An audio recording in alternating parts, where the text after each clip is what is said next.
weird coincidences with it where it's like, yeah, I hate seeing the old guys, those records go down. The records we thought were untouchable, but he plays the game like a kid and he loves it. And the fact that Gretzky was there and just enjoying every moment and very happy to see it broken, and some of the stuff he did, he was wearing a pin with number 9 on there for Gordie House that he was represented on the day, because even he was not forgetting the old guys.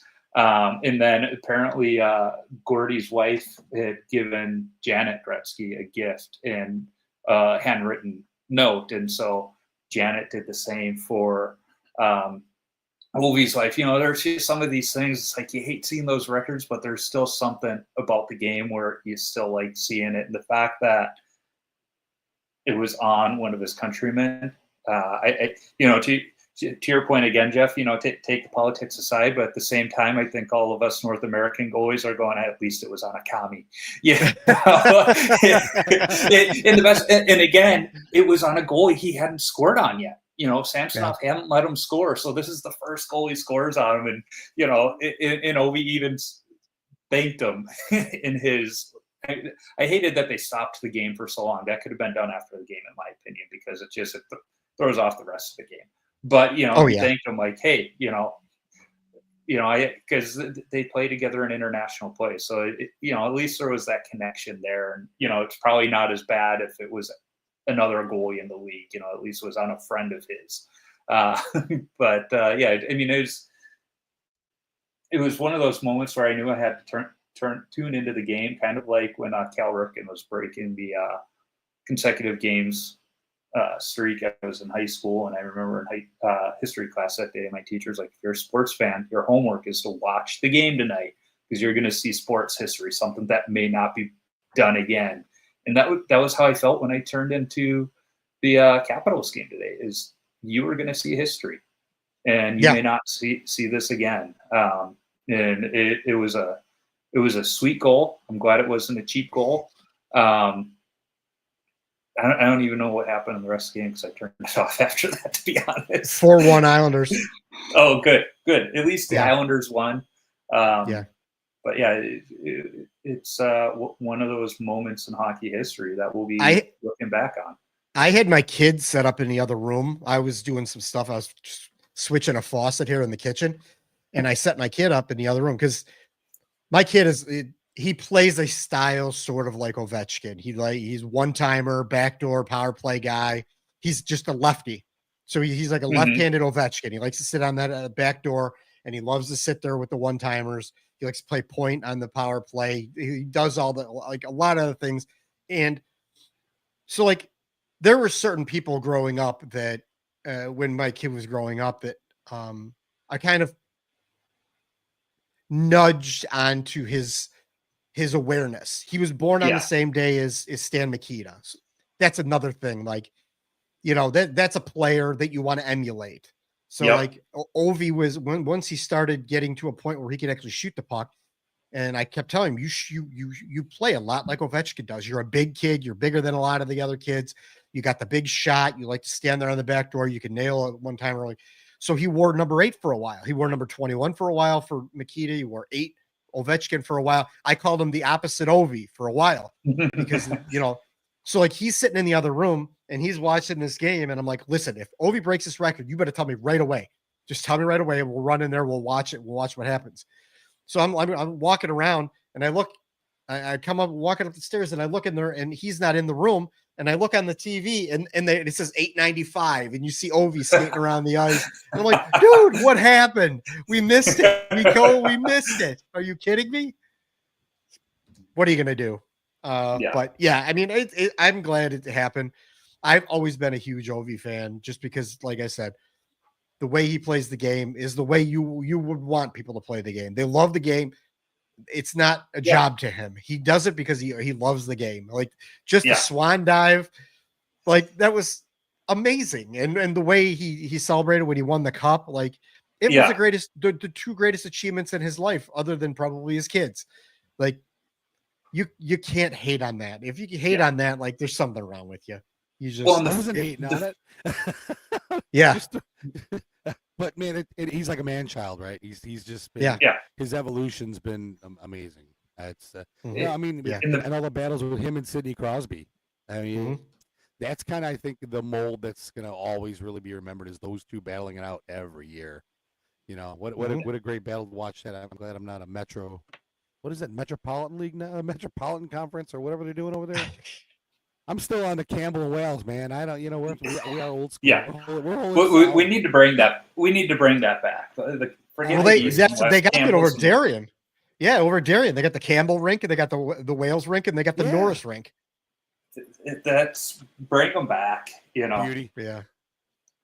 Although I mean, we might see the Hawks move into the West here soon when expansion hits. That'll be interesting. Yeah, it'll help with travel. That is a great segue, Joe. That's what we call a pro segue right there. Smooth.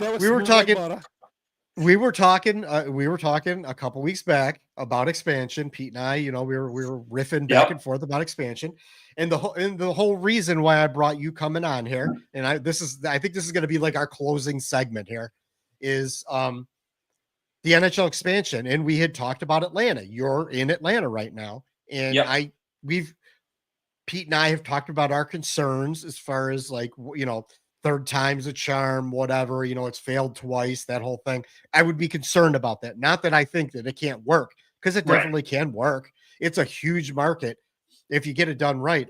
But you should still be cautious, I think, of that, because of the fact that it has failed twice there, and they've had to remove teams around with Winnipeg and with the Flames and stuff because of that. But now you're the boots on the ground. You are our boots on the ground in Atlanta, and you have an opinion on that. Yeah, and I mean, as we've already established, I grew up in Chicago, then I spent 20 some odd years in Minnesota, which was just hockey craze. And then almost 2 years ago, we decided to move down to Atlanta. Didn't know anybody down here. Absolutely nobody. My wife had spent, I think, 2 days in a conference room in Atlanta for work, and that was it. I had never stepped foot in the state until after we signed paperwork on the house. We literally did viewings via FaceTime. I always said, well, I buy everything else online. Why not buy a house? So, we just took this leap of faith to move down here, be closer to my dad, who's now in North Carolina. And I was like, well, I know they have hockey, so I can keep playing. I didn't know what I would be in for. And I've been pleasantly surprised with the beer league scene down here and the youth hockey scene. There's a couple rinks. There's not a ton of them. I mean, when I was in Minnesota, I was skating at the Super Rink, which had 8 sheets of ice. And when I moved down here, there were 5 rinks with 7 sheets of ice. So I was like, all right, the rink I used to skate at had more sheets than the entire metro area here. That being said, it still is a very vibrant scene. And what I'm noticing too is a lot of the people I skate with aren't from, the majority of them aren't native. They're from all over.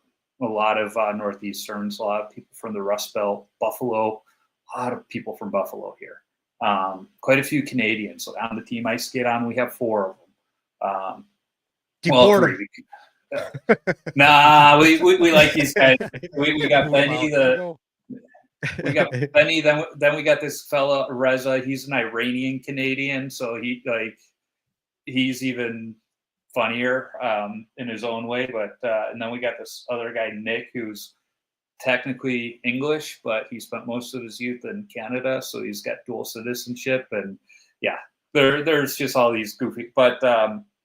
So that what we've seen since COVID is that domestic migration, and a lot of it happened to the Atlanta metro area. The Southeast, you're seeing a lot in Florida and the Carolinas too.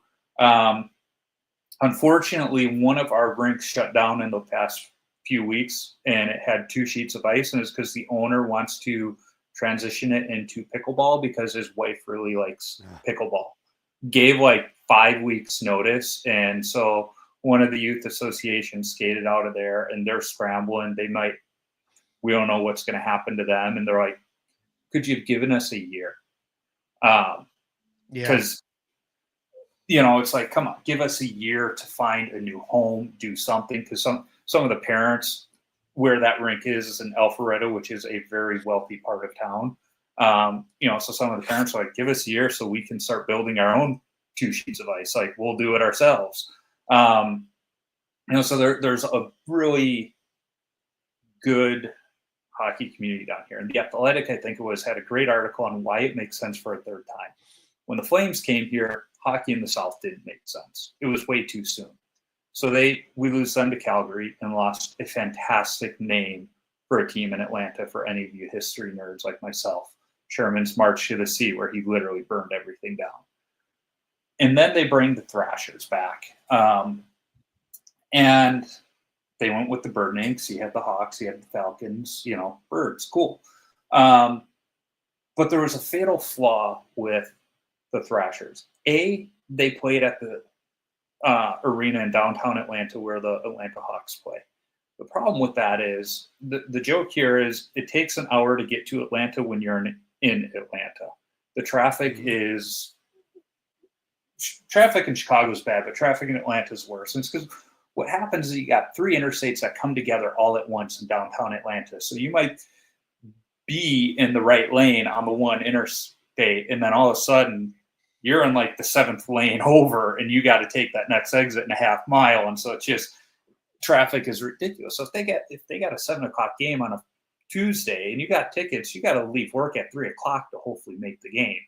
Now, if you're bringing your kids, that means you got to take them out of school and all of that stuff. So that was one part. The other part was they had an ownership group that was very fractured.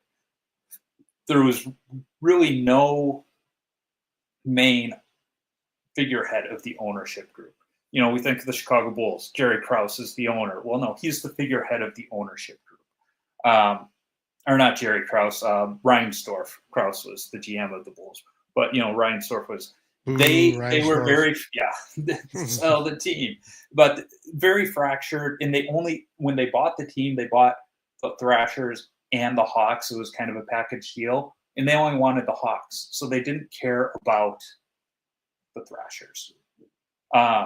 So that they weren't investing in them. In fact, the practice rink is actually where I play most of my games now, was like 25 miles away from the arena downtown. So players didn't even know where to live because they're like, we're playing here, but practicing up here. Like, it made no sense. So what the 2 ownership groups that want to bring the team back to Atlanta, what they did is they looked at the season ticket holder data from the Thrashers and realized 90% of those people lived up in the North Metro of Atlanta. So we have 2 groups. There's the Krause group and there's the Anson Carter group. The Krause group wants to build, it's called The Gathering. It's right on the Fulton County, Forsyth County line. It's in Forsyth County. It's 4 miles from my house. They've gone through all of the permitting, everything else. If they were awarded the team tonight by the NHL, they could break ground tomorrow morning. That's how far along in the project they are. They've also said that their plan is to build a community rink or their practice rink within 4 miles of the Gathering, so that players don't have to figure out where should I live. You live right here in where I live, Cumming. Yes, as you would expect it to be spelled. And to make you laugh more, right behind our house is Dick Creek. But they could live in Cumming, they could live in Alpharetta, and that little area there, perfect. The Carter group, the Anson Carter group, is a couple miles south, and it's called the North Point Mall Redevelopment. I'm not too sure what that means yet because they haven't released any renderings. They haven't really gone through the permitting process or any of that. They did get approval from the city to move forward, but they still have to go through the county to do all of that stuff. And again, they don't have any renderings or anything. So if you're asking me who's the stronger group, I would say it would be the Krause group, because that's a single ownership. They own a bunch of car dealerships down here. Mm-hmm. In fact, they funded the Atlanta Fire's trip up to the Pee Wee tournament in Quebec and showed up and everything, all of that. And then you've got the Anson Carter group, where that's a group. It's not one single owner, it's a group, but they own the Atlanta Gladiators, the ECHL team in town. So they have an established footprint here. which it sounds like if they get the team, they want to bring the Gladiators up to the AHL then, because it makes sense. That'll be their feeder team. I'm hearing conflicting theories from people that know, and they're like, well, the NHL loves Anson Carter. He's kind of their it thing right now for possible ownership. So it's like they have this group that could break ground tomorrow, and then this other group that's going to take a while to get to the same point. But the important thing is there's two dedicated groups that have a figurehead. They have a focus. They did their homework to see where are the season ticket holders. They're all up here. So now instead of it taking us an hour and a half, 2 hours to get to a game, it would take me 5 minutes to get to that rink. It's going to be cheaper for me to Uber than it will be to pay for parking. One of those situations. Some people are upset going, oh, well, what about the person that lives on the south side? Well, statistics show people on the south side of Atlanta aren't hockey fans, so it doesn't matter. The hockey fans are up here. They want to build the rink where hockey is here. So I think it's going to happen.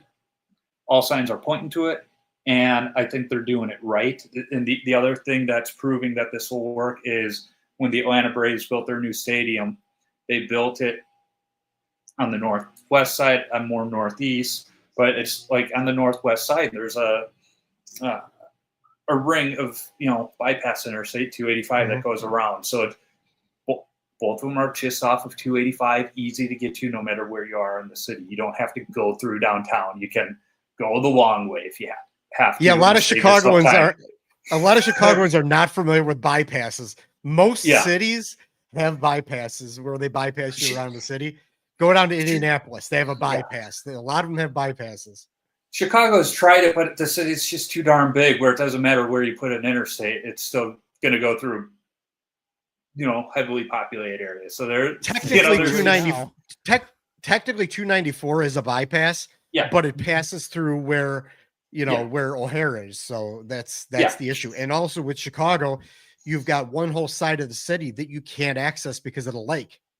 So you can only access the south, the north, and the west side of the city. So that's a whole thing too. You can't really necessarily have a true bypass. When I was in college, there was a lot of kids from the Chicagoland area, and we'd always talk about the north side, the south side, the west side. And one of these kids from Minnesota was like, why don't you guys ever talk about the east side? And we're like, we do. It's called the lake. And they're like, what? And we're like, yeah, look at the map. The east side is the lake. That's like the north side of Cleveland. Yeah. It's kind of, It's one of those things. But yeah, I think it makes sense. The biggest debate amongst fans down here is, will they bring the Thrasher name and back? Because the league owns that brand, not the Winnipeg franchise. So they could, or there's been discussion, do they kind of go with one of the youth programs on here is like the Phoenix. And so some fans are like, that's almost a great mixture of the two former franchises of the bird rising from the fire. So it's like, what will the team name be?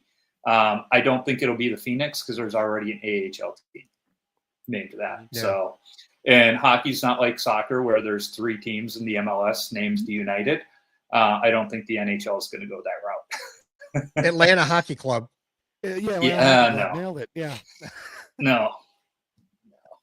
Yeah. Well, I mean, I want to see it. Of course, I don't want to see teams fail in the NHL because when teams are good, that means revenue's good, and that means that the game is flourishing. Yeah. No one wants to see this sport. I didn't want to see Arizona fail, but it was inevitable. It was a calamity of errors in that. So at the end, you start being like, hey, it's time to cut bait. And when they don't cut bait, then you're rooting against them. You're like, it's time to start over somewhere else. And they did, and now Utah's doing great. Yeah, they tried their hardest and gave them every opportunity to succeed. And it was like every step along the way in Arizona, they just shot themselves in the foot. And I think the key to any organization, as we're learning in the NHL, is good ownership, because the Utah ownership they're committed to the community. That these owners are in it to make money, but it's also focus on growing the game. As much as Hawks fans railed on Dollar Bill Works for all of those years, what he did for youth hockey in Chicago over those years, I think we all knew about it. We just didn't talk about it because we didn't want to say anything good about him because we were mad we couldn't watch home games. But the Wirtz family for generations now has grown the game of hockey in Chicago. You look at you can look around the league at the successful organizations, and they're the ones that are growing hockey. Nashville, as much as Hawks fans hate Nashville, they're investing in youth hockey. St. Louis, same thing. They're investing. They're putting their money where their mouth is and helping the local rinks. And right now, overall, like Illinois hockey is some of the best hockey in the entire United States. It is. You can't. I mean, it's good in Minnesota. There's a lot of areas that have good hockey. The Detroit area has a lot of really good youth hockey. But that being said, if you look at youth hockey rankings, the Chicago teams are generally multiple ones are up very high in youth hockey. I think Illinois gets overlooked in hockey in the U.S. and it has for years. But when people stop and start to look at who's come out of Illinois as hockey players, both at the men's and women's level, Kendall Coyne Schofield, I say that because, I have connections to that family and that her dad and my dad worked together. Her dad was, I think, the fire chief of Orland Park. He's just retired. And then her father-in-law went to high school with my dad at Brother Rice. So, there's that. I've never met her, but there's that connection there with her. And, the Granados, Cammie and Tony. You start looking at who's come out of Illinois hockey. There's some good people, not just Scott Darling and Eddie Olczyk. Chris Chelios. He went to Mount Carmel, though, and that's always bugged me. There's a lot of guys. We love Chelios now. Now that he's kind of come back home, we can. I was a huge Chelios fan when I was playing against Pete. I was a big Chelios fan because I wasn't quite a full-time goalie just yet. But I played a lot of defense, so he was Chicago's captain. Like when you think of Blackhawks captains, like the Chicago kid as the captain of the hometown team, and he really, when you look back at it, he really didn't wear the C for very long. But you think of like great Chicago captains, and one of the first ones true Hawks fans say is Chris Chelios. I mean, I ran him a number of times because his kids were playing youth hockey, and so he almost hit me one day at Southwest Ice Arena as I was walking into a game in the snow. I was working at Oaklawn Ice Rink when he came back from Nagano. The day he comes back from Nagano, his kid's got a hockey game, and the last thing he wants to do is talk to people.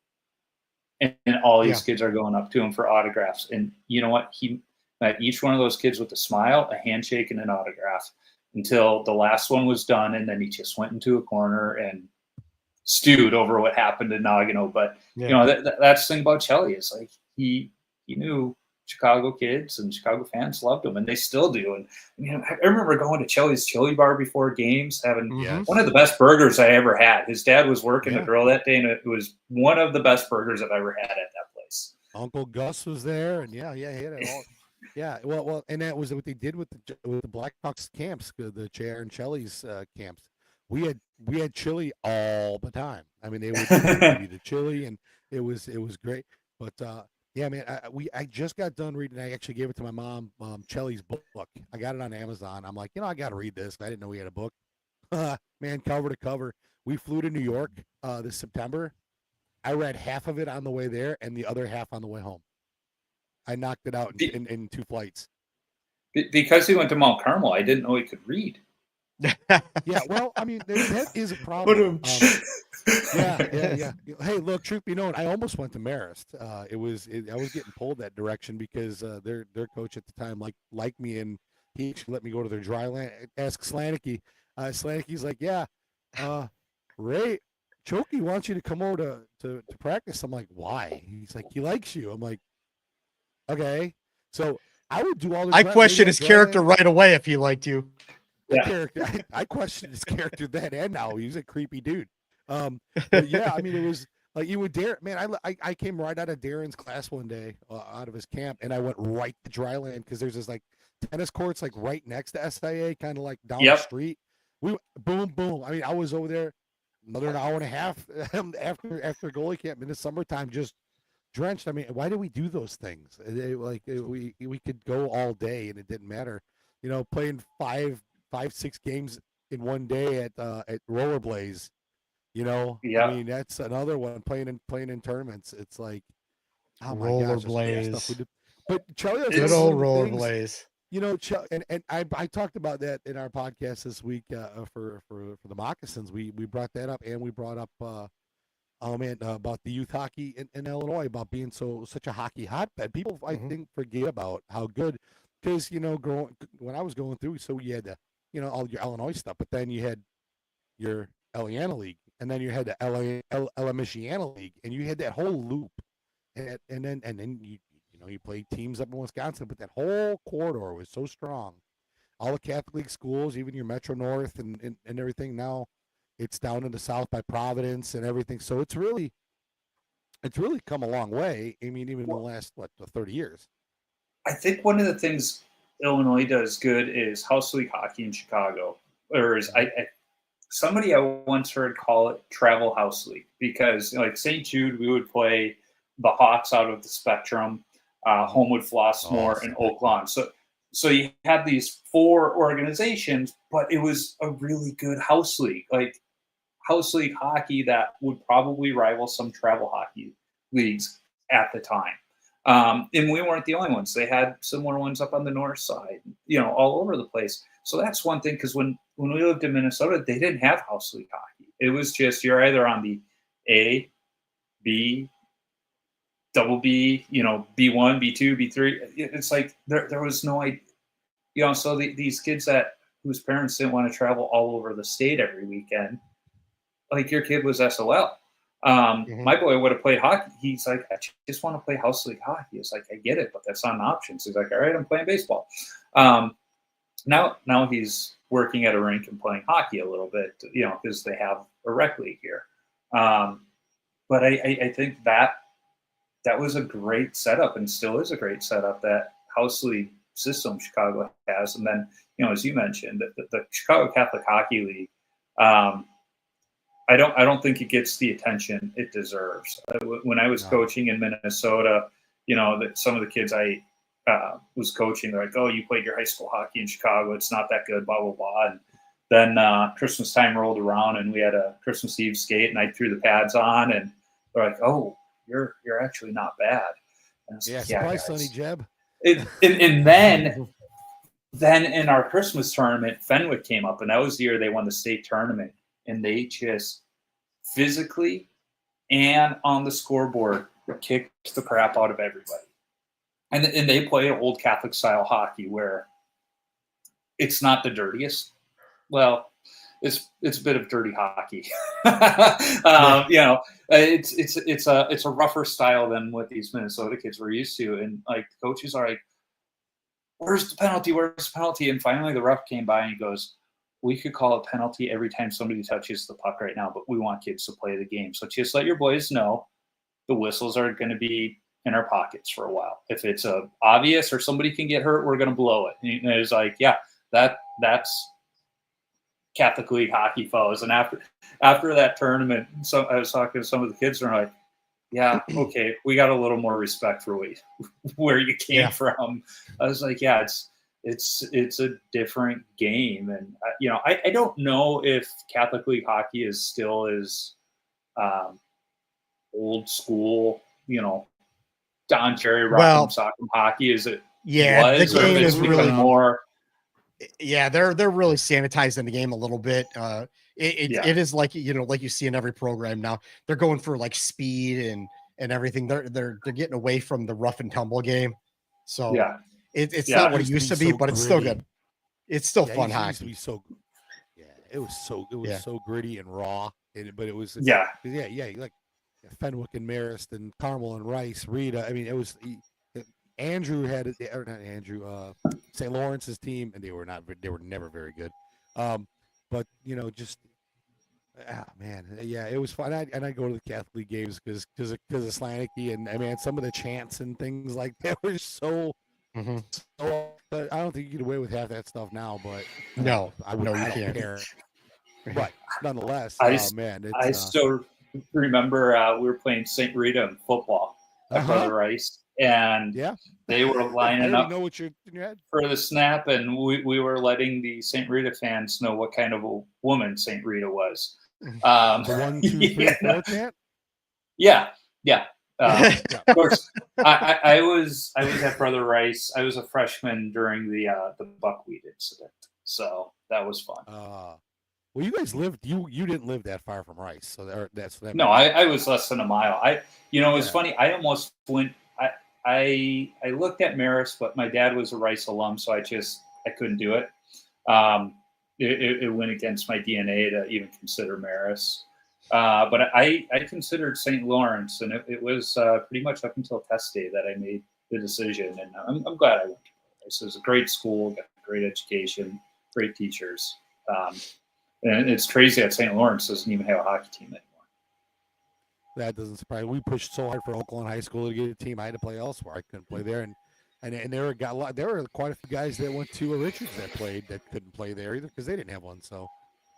Yeah, I was at Richards. Yeah, my parents couldn't afford to send me to Catholic school, and I really wasn't religious, so I wasn't going to go to a Catholic school. And my main sport back then was football and track. Yep. So, like, I could do that at Richards. You could do that at public school.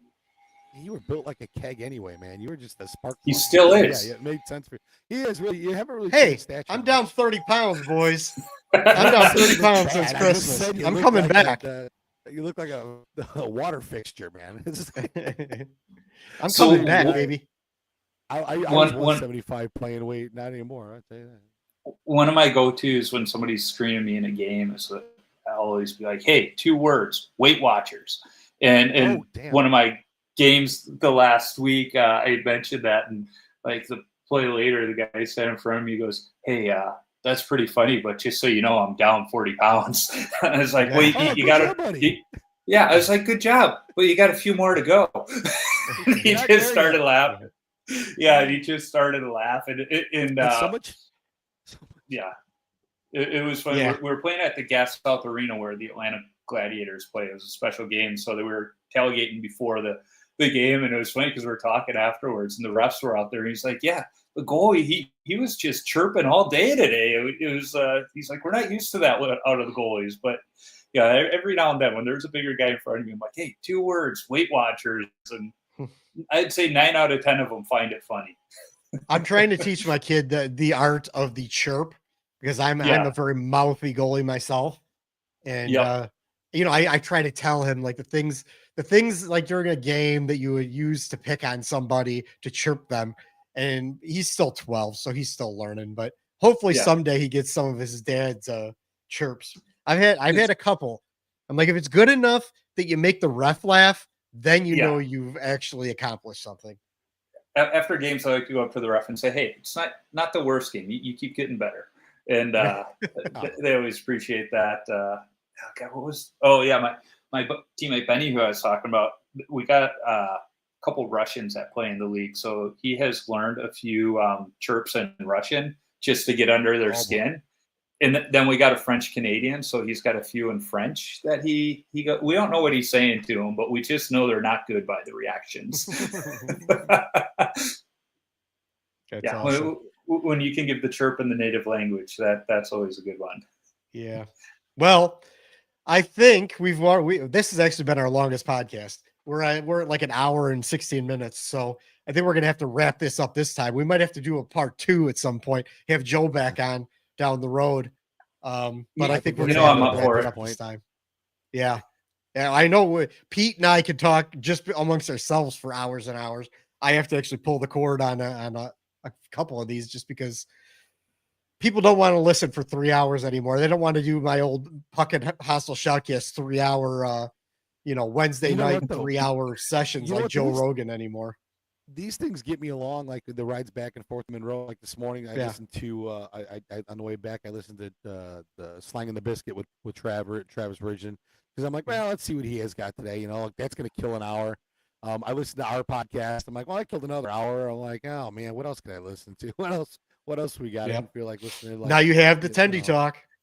Yeah, I can go back to listen. Sometimes I listen to our games just to kind of recap it, But it's always good to hear what everybody else is kind of doing, because you get different ideas. And I think you and I, you could come up with 2 topics and we could talk on it for 2 hours, right? Yeah, it's 100%. Yeah. Well, Joe, thanks for joining us. I really appreciate you coming on, and I appreciate you having me on yours as well. I'm just happy I don't have to do post-production for this one.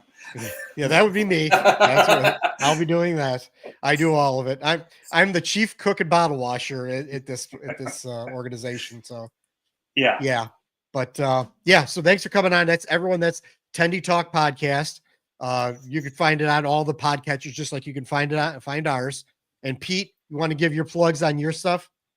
Yeah, so I got Inside the Blue Paint is my podcast, and you can also follow me on Instagram on the same moniker, and also Pete Fricano Media, and that's my my main go-to right now for my commentary stuff, and then hopefully that continues to do well, and that's what I've got right now.